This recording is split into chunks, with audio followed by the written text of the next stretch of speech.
안녕하세요, 법동이 여러분.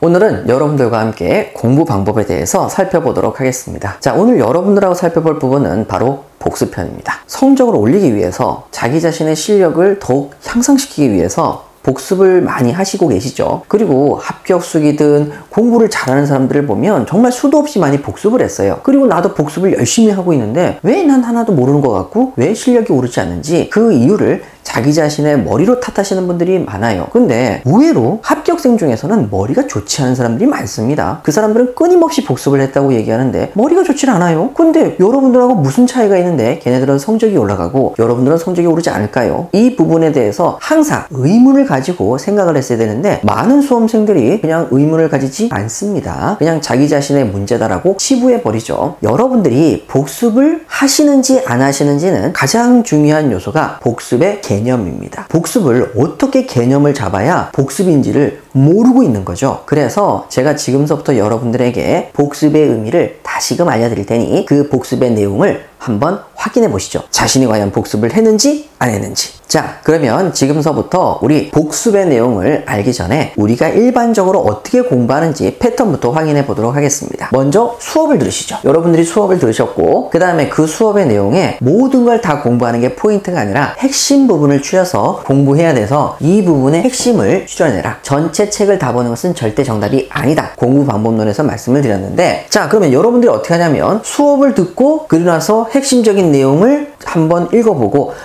이게 이런 내용이었구나 라고 확인을 하시죠. 그리고 난 다음에 여러분 기출문제까지 풀어보시는 경우가 대부분입니다. 문제도 풀어봤어요.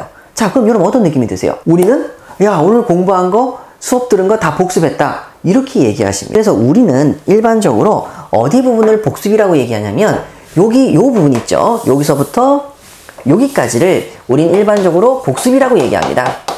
그래서 오늘 공부, 오늘 복습 끝! 이렇게 얘기하는 거죠. 그러니까 여러분 이 복습을 했을 때 우린 복습을 충분히 했다 이렇게 생각을 합니다. 그리고 나서 오늘 공부 끝났다 하고 책을 덮어버리죠. 여러분 이게 복습이라고 생각하는 것 자체가 잘못입니다. 효율적인 공부를 하는 사람들에게는 이것은 복습이 아닙니다. 개념 자체가 달라집니다. 효율적인 공부를 하는 사람들에게는 이것은 복습이 아니라 우리는 정리라고 부릅니다. 여기를 복습이라고 생각하기 때문에 절대 성적이 오르지 않는 것이지요. 여기는 단순히 뭐에 불과하다? 정리입니다. 그러면 진짜 복습은 뭐냐? 걔네들이 얘기하는 복습은 요겁니다. 이것을 복습이라고 부르죠. 잘못된 복습의 개념을 가지고 계셨기 때문에 여러분들은 공부를 잘 하실 수가 없었습니다. 성적이 오를 수가 없었던 거죠. 자, 그러면 여러분 복습 시간을 우리가 충분히 가졌습니다 라고 얘기하는 사람이 있어요. 그 사람들은 일반적으로 여기 시간을 충분히 가졌다는 것입니다. 그런데 효율적으로 공부하고 점수가 오르는 사람한테는 어떻게 들리냐면 정리하는 데 시간을 엄청 가졌다는 얘기죠. 그럼 복습 시간은 없었다는 얘기가 되겠네요. 자, 그러면 여기 부분에 대해서 먼저 일반적인 사람들의 개념은 아무 의미가 없으니까 여기 녹색 요걸 복습이라고 보지 않는 이 정리의 개념에서 살펴보도록 할게요. 강의 시간은 이건 줄일 수가 없습니다. 강의라는 건 절대적으로 들어야 되는 시간이 필요하죠. 이 시간은 줄일 수가 없습니다. 그래서 이 시간은 고정된 형태다. 고정적으로 필요한 시간이다 라고 생각이 듭니다. 이 공부를 효율적으로 하는 사람들에게 있어서 복습은 복습 시간을 늘려야 되는 거죠. 여긴 줄여서 되는 게 아니라 횟수도 더 많게 복습 시간도 늘려야 되기 때문에 여기는 확장을 해야 됩니다. 어디서 시간을 아낄 수가 있습니까? 바로 여기서 시간을 아껴야죠. 일반적인 사람들은 이걸 복습했다고 얘기하면서 복습 시간이 이렇게 길면 말 그대로 진짜 복습은 하지 못하는 거죠. 정리 시간만 엄청 긴 겁니다. 그래서 성적이 오르지 않는 것이죠. 이게 가장 제가 속상해하는 부분입니다. 그러면 여기 부분을 어떻게 해야 되느냐? 자, 효율적인 공부하는 사람은 이게 복습이고 이건 정리고 여기에서 시간을 최대한 아껴야 한다는 생각을 가집니다. 아꼈다. 그래야만 복습 시간을 늘릴 수 있기 때문에 여기를 아껴야 돼요. 첫 번째 공부 방법부터 말씀드렸던 게 뭐였습니까? 수업에 집중해라. 수업에 집중한다면 어느 시간을 아낄 수 있습니까? 핵심 내용을 정리하는 시간을 아낄 수가 있습니다. 그래서 여기는 뭘 하냐면 시간을 절약하기 위해서 수업에 집중하는 거죠. 정리 시간을 최소화시키고 싶은 겁니다. 아낄 수 있는 시간이 여기밖에 없으니까요. 자, 그럼 제가 그리고 요약서 같은 거 절대 만들지 말라고 했죠. 요약서를 만들면 정리 시간만 길어질 뿐 복습 시간은 줄지 않습니다. 그래서 시간을 절약하기 위해서 요약서도 만들지 말라라고 부탁을 드렸던 거지요. 아니 그럼 선생님, 기출문제 푸는 건 이게 뭡니까? 기출문제 푸는 거는요, 뭐가 되냐면 내가 요약 정리를 제대로 했는지 확인하는 절차에 불과합니다. 확인학습이죠. 요약을 확인한 거죠. 확인을 통해서 요약이 제대로 됐는지 보시는 거에 불과합니다. 이걸 복습이라고 얘기하면 안 되는 거죠. 이건 복습이 아닙니다. 여기 시간을 최소한으로 잡으실 수 있어야 이 시간이 늘어납니다. 자, 그러면 여러분 이제 복습에 대해서 한번 살펴보도록 할게요. 이 핵심적인 내용을 복습을 하실 때에는 전체 쭉 이렇게 보시는 게 아닙니다. 페이지별로, 진도별로, 테마별로 나름대로 이렇게 나누셔야 돼요. 그러니까 하나를 쭉 연달아서 보시는 게 아니라 10번에 걸쳐서 나눠보든 20번에 걸쳐서 나눠보든 5번에 걸쳐서 나눠보든 여러분들이 정리를 하셔서 이렇게 나눠서 다시 보시는 것이 복습입니다. 기준이 있어야 될 거 아니에요? 나누는 기준. 자, 첫 번째는 뭐냐면 사람의 집중력입니다. 집중력은 과학적으로 연구가 끝났는데요. 최대 30분을 넘지 못한답니다. 그럼 최대 30분 범위 내에서 여러분들이 보실 수 있도록 정리가 되어 있어야 되겠죠. 그리고 나서 그걸 기준으로 이렇게 동그라미 자르듯이 주제를 자르시면 됩니다. 그런데 제가 개인적으로 여러분들에게 추천드리고 싶은 것은 10분 내외가 가장 이상적이지 않을까 생각을 합니다. 그래야만 너무 지겹지도 않고 너무 짧지도 않고 이 정도가 가장 적합하다, 이렇게 생각이 듭니다. 그러면 30분 내외 정도로, 어쨌든 10분 내외 정도로 제가 추천드리는 시간이니까 이렇게 잘랐다고 쳐요. 언제 그러면 다시 집중력이 높아집니까? 라고 얘기하니까, 자, 과학적으로 또 증명이 됐습니다. 기존에 하던 일과 다른 일을 해라. 같은 일을 해서는 절대 안 된다. 다른 일을 하고 다시 돌아오면 똑같이 높은 집중력을 유지한답니다. 그래서 다시 3번 집중력이 생기는 거죠. 30분. 자, 그래서 여러분 여기에 관련되어 있는 내용은 진짜 복습은 여기서부터입니다. 그러면 선생님 이걸 언제 해요? 수시로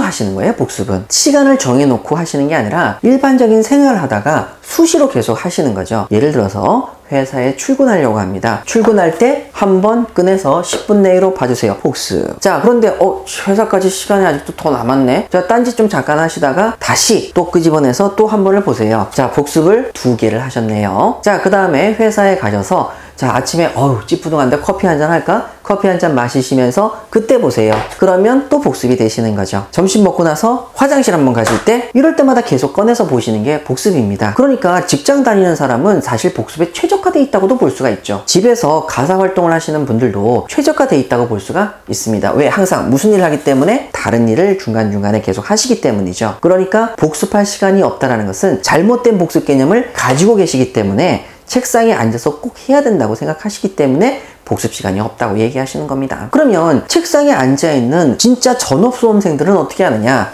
여기 시간을 제일 줄인다는 건 말씀을 드렸죠. 여기 시간을 한두 시간 안으로 최소화시켜요. 그럼 나머지 시간을 뭐 하느냐? 나머지 시간을 줄고 책상에 앉아서 이거를 해요. 복습을 해요. 근데 집중력은 30분밖에 안 된다 그랬잖아요. 그래서 걔네들은 뭐를 해요? 과목으로 옮겨요. 이 과목 30분 공부하고 다시 저 과목 다시 30분 공부하고 다시 이 과목 30분 공부하고 또 저 과목 30분 공부하고 과목으로 옮겨요. 그래서 한 책을 꾸준히 보는 게 아니라 여러 개의 과목을 동시다발적으로 본다는 거죠. 그래서 걔네들이 난 하나를 지겨워서 공부를 하지 못해, 한 과목을, 이렇게 얘기하는 건 집중력이 그만큼 유지가 안 되기 때문에 다른 책으로 갈아타서 다른 일을 하면서 거기에 대해서 집중력을 또 가지고 또 요걸 하다가 다른 쪽으로 옮겨가면서 또 집중력을 유지한다, 이런 뜻이 되겠습니다. 이런 부분을 전혀 모르니까 선생님 저는 한 과목만 계속 공부하는 게 맞을까요? 여러 과목을 하는 게 맞을까요? 라는 부분이 되는 거죠. 정리할 땐 한 과목만 하는 게 맞고요. 복습은 여러 과목 하시는 게 오히려 효율적일 수 있습니다. 근데 만약에 한 과목만 하신다면 커피를 마신다든지 다른 일을 중간에 꼭 넣어 주셔야 된다는 거 잊으시면 안 되는 거죠. 그러면 다음으로 어떻게 하면 요약서도 만들지 않고 기본서에다가 집중해가지고 정리를 할 수 있을까요? 라는 거죠. 그럼 요거는 수업에 집중해서 핵심적인 내용을 캐내라고 했으니까 여러분들이 기본서에 어느 정도 정리나 밑줄이 돼 있을 거예요. 그러면 그 내용을 가지고 어떻게 복습을 합니까? 회사에서, 지하철에서 어떻게 이걸 복습을 합니까? 라고 말하시는 분들이 꽤 계세요. 그래서 저한테 개인적으로 메일이 온 적이 있는데, 선생님 직장에서 책을 펴놓기는 그렇지 않습니까? PDF로 좀 보내주시면 안 될까요? 그러면 저는 절대 그걸 유출시키지 않고 저 혼자 보겠습니다 라고 얘기를 하시는 거예요. PDF 보면서 뭐 하게요? 거기 여러분들이 공부해둔 흔적이 남아있나요? 아니잖아요. 그래서 제가 이렇게 답을 보냅니다. 사진 찍기 기능이 핸드폰에 있습니다. 그걸로 왜 애꿎은 음식만 찍어내냐고요. 그걸로 왜 자기 자신 사진만 찍냐고요. 왜 친구 사진만 찍냐고요. 공부했던 기본서를 찍으시라고요. 그러면 얼마든지 핸드폰 끄집어내서 펴서 보시면 그 내용이 보이잖아요. 지하철에 나서 보실 수도 있잖아요. 화장실 가서 보실 수도 있잖아요. 아무 때나 보실 수가 있잖아요. 핸드폰의 사진 찍기 기능을 이용해서 기본서에 있는 페이지를 찍으세요. 그게 여러분들의 요약서가 되실 겁니다. 별도로 요약서를 만들지 않고 여러분들이 복습할 수 있는 가장 중요한 수단이지요. 자, 그러면 오늘 여러분들에게 알려드린 복습 정리 한번 해보도록 하죠. 수업 들었던 내용을 정리하고 그리고 거기에 따른 기출문제 푼 것은 절대 복습이 아니다. 그것은 뭐에 불과하다? 정리에 불과하다. 이 시간을 최대한 아끼기 위해서 절대 요약서 만들지 말 것, 수업에 집중해서 정리 시간을 줄일 것, 그리고 여러분들 스스로 정리한 것을 확인하는 기출문제 풀이, 이 정도도 정리에 불과한 것이 복습이 아니다. 그리고 그렇게 정리되어 있는 기본서를 핸드폰 사진을 찍어서 여러분들이 가지고 다니시면서 수시로 꺼내서 계속 확인하실 것. 그렇게 되면 여러분들이 무한히 복습하실 수가 있다. 그리고 여러분들의 집중력은 10분 내외 정도가 가장 이상적이라고 말씀드렸죠. 10분 내외 정도로 해서 계속적으로 반복해서 확인할 것, 이 얘기입니다. 자, 그러면 여러분들의 성적은 오를 것이고요. 이것이 여러분들에게 익숙해지시게 되면 여러분들의 꿈들도 이룰 겁니다. 왜? 성공한 사람들, 부자들이 다 같이 이구동성으로 하는 말이 있죠. 여러분들의 꿈을 여러분들이 자주 볼 수 있는 곳에다 계속 붙여라. 냉장고에 붙이든 여러분 책상에 붙이든 계속 붙이면서 여러분들의 꿈을 확인해라. 자꾸 눈으로 보고 계속적으로 확인하라는 얘기는 뭐 하라는 얘기입니까? 복습하라는 얘기입니다. 수시로 계속해서. 그래야만 여러분들의 목표를 이룹니다. 꿈도 복습하셔야 합니다. 자, 여러분 다음 시간에는 여러분들하고 예습형 인간형과 복습형 인간형에 대해서 살펴보도록 하겠습니다. 자, 법둥이 여러분 오늘도 화이팅 하시고 다음 시간에 또 만나요. 안녕.